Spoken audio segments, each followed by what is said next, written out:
Assalamualaikum warahmatullahi wabarakatuh. Perkenalkan, nama saya Nadita Agassi Salim, NIM 1802 1040 2103. Di sini saya akan menjelaskan pengertian, bentuk, dan jenis laporan penelitian. Tujuan pokok laporan penelitian adalah untuk mempertanggungjawabkan kegiatan penelitian yang telah dilakukan dan menyebarluaskan hasil penelitian kepada pihak lain. Oleh karena itu, laporan hasil penelitian perlu disusun secara jelas dan lengkap, serta mengikuti rambu-rambu dan sistematika yang berlaku, agar mudah diterima oleh pembaca dan penggunanya. Penggunaan prosedur, proses, sistematika, serta substansi hasil penelitian secara lengkap merupakan segi-segi yang penting dari suatu hasil penelitian. Adapun kajian yang menjadi fokus pada video kali ini mengenai laporan penelitian adalah cara penyusunan laporan penelitian secara baik dan benar dengan penyusunan karya ilmiah. Yang pertama yaitu pengertian laporan.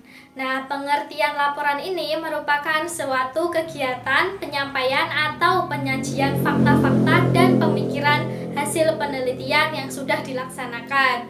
Menurut Keraf, menyatakan bahwa laporan adalah suatu cara komunikasi penulis untuk menyampaikan informasi kepada seseorang atau suatu badan karena tanggung jawab yang dibebankan kepadanya. Dapat dikatakan pula bahwa laporan merupakan suatu macam dokumen yang menyampaikan informasi mengenai sebuah masalah yang telah atau tengah diselidiki dalam bentuk fakta-fakta yang diarahkan kepada pemikiran dan tindakan yang akan diambil. Ada pernyataan lain yang melaporkan, yaitu Widya Martaya, yang menyatakan bahwa penulisan laporan adalah penyampaian informasi yang bersifat faktual tentang sesuatu dari satu pihak kepada pihak lain. Dengan kata lain, penulisan laporan menyangkut 3 hal, yaitu yang pertama, apa yang dilaporkan, kedua, siapa yang melaporkan, dan ketiga, kepada siapa laporan itu disampaikan. Yang selanjutnya yaitu bentuk dan jenis laporan. Menurut Hamilton, bahwa ada tipe laporan yang ditulis dengan pengertian yang objektif. Ada 3 prinsip laporan, yaitu laporan data, laporan analitis, dan laporan rekomendasi. Laporan data maksudnya adalah memberitahukan informasi. Terdapat 2 macam penggolongan laporan data secara umum, yaitu yang pertama, informatif, yang menandakan bahwa informasi mudah ditangkap maknanya. Yang kedua yaitu laporan riset. Laporan ini melibatkan penggalian fakta. Yang ketiga yaitu laporan analitik, merupakan tipe laporan yang tidak hanya memberikan informasi tetapi juga menafsirkan data sebaik mungkin. Laporan rekomendasi ini merupakan laporan yang ditafsirkan pada aksi. Sasaran dalam penulisan laporan rekomendasi ini adalah memberi nasihat seseorang untuk berbuat sesuatu. Jenis laporan juga dibedakan menjadi 4. Yang pertama yaitu laporan riset yang ditulis untuk lembaga atau instansi tertentu. Yang kedua yaitu laporan riset yang ditulis untuk memenuhi tugas sekolah atau kuliah seperti paper, skripsi, tesis, disertasi. Yang ketiga yaitu laporan riset yang ditulis untuk jurnal akademik. Yang keempat yaitu laporan riset yang ditulis untuk media populer seperti koran dan majalah. Bentuk-bentuk laporan menurut Keraf ada berpendapat, yaitu yang pertama, laporan berbentuk formulir isian, yaitu laporan yang bersifat rutin dan seringkali berbentuk angka-angka. Nah, walaupun laporan berbentuk angka-angka itu, tapi merupakan tulisan dan semua angka itu harus dilakukan dengan secermat-cermatnya. Yang kedua yaitu laporan berbentuk surat, dapat dipakai untuk menyampaikan segala macam topik. Yang ketiga yaitu laporan berbentuk memorandum. Laporan yang berbentuk memorandum ini seperti saran, nota, catatan pendek. Mirip dengan laporan berbentuk surat, namun biasanya lebih singkat. Laporan berbentuk memorandum sering digunakan untuk suatu laporan yang singkat dalam bagian-bagian suatu organisasi atau antar atasan dan bawahan dalam suatu hubungan kerja. Yang keempat yaitu laporan berbentuk memorandum. Laporan yang berbentuk memorandum ini yang seperti tadi, yaitu biasanya lebih singkat. Yang kelima yaitu laporan berkala atau laporan periodik. Laporan semacam ini dibuat dalam jangka waktu tertentu. Yang keenam yaitu seringkali laporan hanya memuat percobaan-percobaan yang telah dilakukan, seperti laporan hasil praktek. Nah, yang terakhir yaitu laporan formal dan semi formal. Laporan formal ini adalah laporan yang memenuhi persyaratan tertentu. Misalnya harus ada halaman judul. Biasanya ada surat penyerahan, selalu memiliki sebuah daftar isi, ada sebuah ikhtisar untuk mengawali laporan, ada pendahuluan, simpulan, saran, dan diberi judul tersendiri. Isi laporan terdiri atas judul-judul dengan tingkatan yang berbeda-beda. Nada yang digunakan adalah nada resmi. Bila perlu, laporan disertai pula tabel-tabel dan angka-angka, baik yang terjalin dalam teks laporan ataupun lampiran. Laporan formal ini biasanya didokumentasikan secara khusus. Bila ada satu atau dua persyaratan tertentu tidak dipenuhi, maka laporan itu dinamakan laporan semi formal. Sebaliknya, jika semua persyaratan yang terdapat pada laporan formal tidak dipenuhi, maka laporan tersebut dinamakan laporan non formal. Seperti tulisan-tulisan lain, laporan harus disampaikan dengan bentuk dan struktur yang baik. Bentuk lebih banyak dipertalikan dengan cara pengetikan dan penyusunan, sedangkan struktur lebih diperhatikan dengan organisasinya. Saya Naimatul Uyun, NIM 180 210 402 111. Baik, selanjutnya saya akan menjelaskan tentang sistematika laporan. Laporan hasil penelitian merupakan salah satu bentuk pertanggungjawaban kegiatan penelitian yang dituangkan dalam bahasa tulis. Secara garis besar, kerangka laporan penelitian mencakup 3 bagian utama, yaitu bagian pendahuluan, bagian isi, dan bagian penunjang.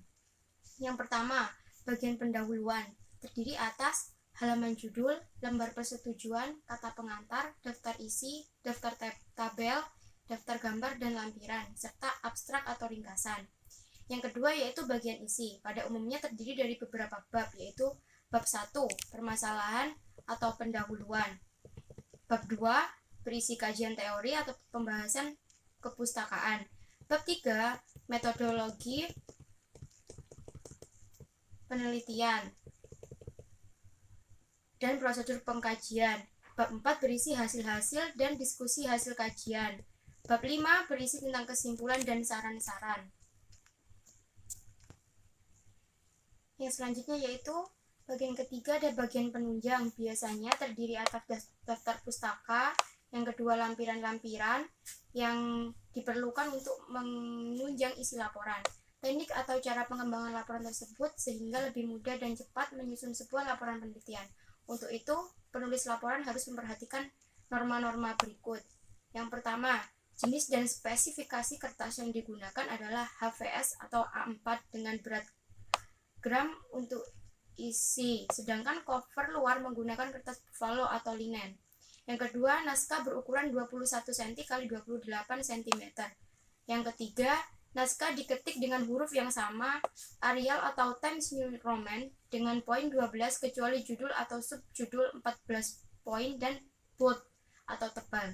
Format naskah berjarak margin kiri dan atas 4 cm, sedangkan margin kanan dan bawah 3 cm. Penulisan halaman di awal laporan menggunakan huruf Romawi kecil 1, 2, 3 dan seterusnya, sedangkan dalam isi laporan menggunakan angka Arab 1, 2, 3 dan seterusnya, dan diketik di atas kanan, kecuali pada awal bab diketik di bawah tengah. Selanjutnya yaitu tujuan dan manfaat laporan penelitian. Terdapat beberapa tujuan dan manfaat laporan penelitian sebagai berikut. Yang pertama, tujuan penelitian. Adapun tujuan penelitian secara umum dibedakan menjadi berikut. Yang pertama, untuk menjelaskan suatu fenomena dengan sedalam-dalamnya dengan cara untuk mengumpulkan data yang sedalam-dalamnya pula yang dapat menunjukkan pentingnya kedalaman dan detail suatu data yang diteliti untuk memperoleh pengetahuan atau penemuan baru. Yang ketiga, sebagai pembuktian atau pengkajian tentang kebenaran dari pengetahuan yang sudah ada. Yang keempat, sebagai pengembangan pengetahuan suatu bidang keilmuan yang sudah ada. Tujuan ini merujuk apa yang ingin didapatkan dalam penelitian. Yang dilakukan dalam proses penelitian itu ibarat sedang mengendarai motor menuju tujuan atau destinasi akhir dari perjalanan yang berupa kesimpulan. Jika dalam penelitian tidak ada fokus atau tujuan yang ingin diraih, maka penelitian yang dilakukan hanya menguras tenaga, waktu, dan juga dana untuk hal yang tidak ada gunanya. Tujuan penelitian itu secara khusus ada beberapa kategori, diantaranya penelitian bertujuan eksploratif untuk menggali suatu hal atau permasalahan yang akan diteliti. Lalu ada juga yang bertujuan untuk pengembangan, di mana peneliti ingin mengembangkan teori, pandangan ilmiah tertentu menjadi lebih luas sebagai sarana pemecahan berbagai masalah di masyarakat. Kemudian yang terakhir, tujuannya yaitu menguji atau memverifikasi suatu topik atau permasalahan di mana hasilnya bisa memperkuat teori atau pandangan tertentu dan juga bisa menolak hasil teori atau pandangan itu. Penggunaan tujuan penelitian bisa sebagai sarana untuk mencari dan menemukan pengetahuan yang dapat dimanfaatkan langsung di dalam kehidupan. Penelitian jenis ini disebut juga dengan applied research. Ada juga penelitian yang tujuannya hanya untuk mengetahui satu hal. Pengetahuan yang diperoleh dari bentuk penelitian seperti ini tidak dapat dimanfaatkan secara langsung atau secara praktis. Banyak penelitian menamainya sebagai basic research. Yang kedua ada manfaat penelitian. Secara teoritis terdapat beberapa manfaat dari penelitian, yaitu yang pertama, memberikan sumbangan pemikiran bagi pembaharuan kurikulum di taman kanak-kanak yang terus berkembang sesuai dengan tuntutan masyarakat yang sesuai dengan kebutuhan perkembangan anak. Memberikan sumbangan ilmiah dan ilmu pendidikan anak usia dini, yaitu membuat inovasi penggunaan metode eksperimen dalam peningkatan kemampuan sains anak sebagai pijakan dan referensi pada penelitian selanjutnya yang berhubungan dengan peningkatan kemampuan sains peserta didik serta menjadi bahan kajian yang lebih lanjut. Assalamualaikum warahmatullahi wabarakatuh. Saya Lenora Nabila Dani, SIM 130.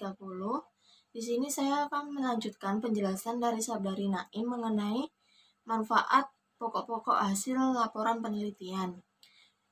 Yaitu yang selanjutnya adalah manfaat praktis. Secara praktis, penelitian ini dapat bermanfaat sebagai berikut. Yang pertama, bagi penulis dapat menambah wawasan dan pengalaman secara langsung. Cara meningkatkan kemampuan anak melalui metode eksperimen. Yang kedua, bagi pendidik dan calon pendidik, yaitu dapat menambah pengetahuan dan sumbangan pemikiran tentang cara mengembangkan kemampuan anak, khususnya melalui metode eksperimen. Bagi anak didik sebagai subjek penelitian, diharapkan dapat memperoleh pengalaman secara langsung mengenai pembelajaran secara aktif, kreatif, dan menyenangkan melalui metode eksperimen, serta anak dapat tertarik mempelajari sains sehingga perkembangan kemampuan sains anak dapat meningkat. Yang terakhir, bagi sekolah sebagai bahan pertimbangan dalam menyusun program pembelajaran serta menentukan metode dan media pembelajaran yang tepat untuk mengembangkan kemampuan sains anak. Yang selanjutnya adalah pokok-pokok laporan penelitian. Pada dasarnya, tujuan pokok laporan hasil penelitian adalah untuk mempertanggungjawabkan kegiatan penelitian yang telah dilakukan dan menyebarluaskan hasil penelitian kepada pihak lain. Oleh karena itu, laporan hasil penelitian perlu disusun secara jelas dan lengkap, serta mengikuti rambu-rambu yang berlaku agar mudah diterima oleh pembaca dan penggunanya. Nah, format laporan penelitian atau karya ilmiah dapat dikelompokkan menjadi 3 bagian, yaitu bagian awal, bagian inti atau pokok, dan bagian akhir. Bagian awal terdiri dari yang pertama adalah sampul. Bagian ini ditentukan oleh masing-masing institusi yang antara lain memuat logo institusi atau universitas, judul penelitian, nama peneliti, nama institusi, warna sampul. Yang selanjutnya adalah halaman judul. Halaman judul dalam karya tulis ilmiah seperti skripsi, tesis, atau makalah berada pada halaman pertama. Halaman judul pada karya tulis ilmiah ini biasanya hanya memuat judul dan nama pengarangnya saja. Pada kasus tertentu seperti karangan ilmiah juga berisi mengenai kelas seperti mata kuliah dan nomor atau identifikasi seperti nomor induk, tanggal, nama dosen, dan nama lembaga pendidikan. Dan selanjutnya adalah pengesahan. Pengesahan adalah bagian dari suatu karya tulis yang berisi pernyataan bahwa suatu karya tulis tersebut telah sah dan disetujui oleh dosen, pembimbing, penguji, atau suatu institusi karya tulis. Artinya, karya tulis telah mendapat rekomendasi dari pihak yang bersangkutan. Selanjutnya adalah persetujuan pembimbing. Halaman persetujuan pembimbing merupakan halaman yang berisikan persetujuan dari pembimbing penelitian terhadap proses, hasil, dan laporan penelitian siswa. Dalam halaman ini berisi judul penelitian, nama peneliti, serta terdapat kalimat telah menyetujui tempat, tanggal, dan bulan dan tahun serta nama pembimbing. Dan selanjutnya adalah kata pengantar atau prakata. Hal ini kata pengantar berisikan informasi tentang kapan dan berapa lama serta di mana kegiatan penelitian tersebut dilakukan. Demikian pula sumber dana yang telah digunakan. Di samping itu, bagian ini merupakan yang bersifat pribadi peneliti untuk menyampaikan ucapan terima kasih kepada berbagai pihak yang telah membantu peneliti. Nah, selanjutnya adalah daftar isi. Daftar isi merupakan halaman yang menjadi petunjuk isi pokok dalam sebuah makalah. Daftar isi adalah ibarat sebuah peta yang menunjukkan letak-letak bagian makalah. Yang selanjutnya akan dijelaskan oleh Saudari Ima. Terima kasih. Selanjutnya adalah bagian inti atau pokok. Bagian pokok laporan penelitian atau karya ilmiah itu meliputi pendahuluan. Yang pertama, ada latar belakang masalah. Latar belakang atau dasar titik tolak untuk memberikan pemahaman kepada pembaca mengenai apa yang ingin kita sampaikan. Latar belakang yang baik harus disusun dengan sejelas mungkin dan bila perlu disertai dengan data atau fakta yang mendukung. Yang kedua, rumusan masalah. Rumusan masalah sebuah proposal penelitian adalah hal yang paling mendasar. Rumusan masalah akan menjadi penentu apa bahasan yang akan dilakukan dalam penelitian tersebut. Yang ketiga adalah hipotesis. Itu bila dibutuhkan. Hipotesis atau anggapan dasar adalah jawaban sementara terhadap masalah yang masih bersifat praduga karena masih harus dibuktikan kebenarannya. Dugaan jawaban tersebut merupakan kebenaran yang sifatnya sementara, yang akan diuji kebenarannya dengan data yang dikumpulkan melalui penelitian. Selanjutnya adalah tujuan dan kegunaan penelitian. Tujuan penelitian merupakan rumusan kalimat yang menunjukkan adanya hasil, sesuatu yang diperoleh setelah penelitian selesai, sesuatu yang akan dicapai atau dituju dalam sebuah penelitian. Rumusan tujuan mengungkapkan keinginan peneliti untuk memperoleh jawaban dan permasalahan yang diajukan. Selanjutnya adalah tinjauan pustaka. Tinjauan pustaka atau tinjauan literatur adalah evaluasi kritis dan mendalam dari penelitian. Tujuan tinjauan pustaka ini menyediakan panduan praktis untuk topik tertentu. Jika Anda memiliki waktu terbatas untuk melakukan penelitian, tinjauan literatur dapat memberi Anda gambaran umum atau bertindak sebagai batu loncatan. Yang ketiga ada metode penelitian, terdiri atas lokasi penelitian, tipe penelitian, teknik pengumpulan data, jenis sumber data, dan ada analisis data.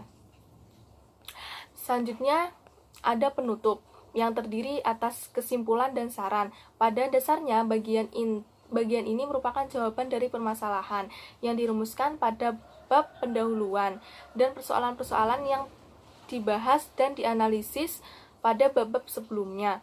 Selain itu, pada bagian ini juga dikemukakan saran-saran untuk melakukan tindak lanjut atau follow up yang kelak dilakukan apabila diperlukan. Bagian selanjutnya adalah bagian akhir.